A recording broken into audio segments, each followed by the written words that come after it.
4 ways in which I conclude living free in Christ affected Paul. To this end, we see the third aspect of how living free in Christ impacted Paul: his utter humility.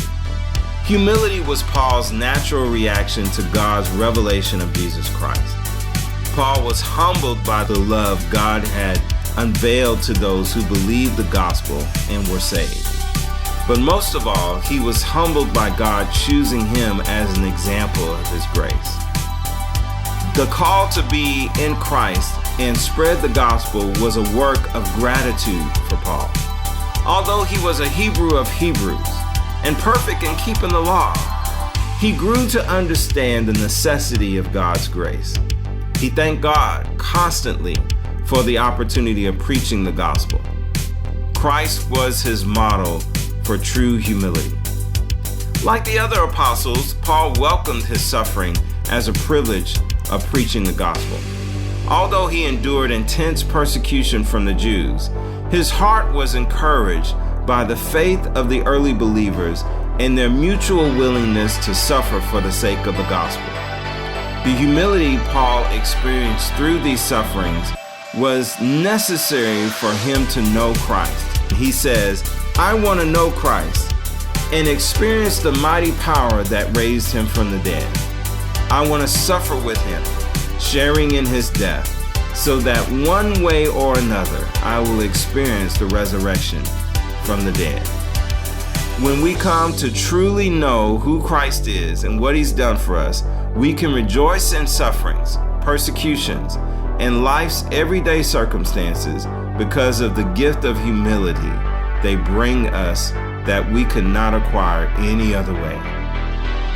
God used Paul to plainly demonstrate that Christ, not our self-effort, is our source of righteousness.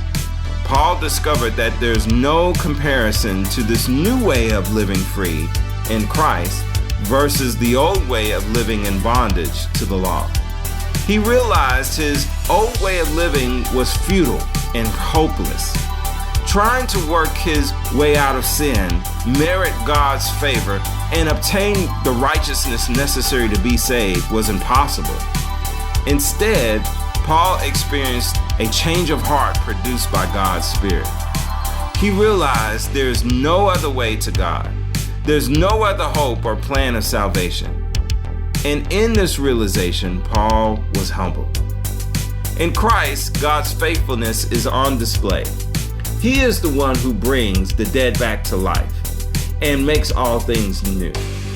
God is the one who promised Abraham by faith to give the whole earth to him and his descendants, all who would believe and place their faith in Christ.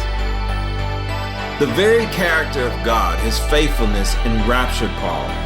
God's mysterious plan to reconcile the lost back to him and pour out the abundance of his grace has been revealed. Now all this is yours. All of what compelled Paul compels us today. To receive Christ, believe the gospel, and walk in the Spirit are gifts for our present time from ages old.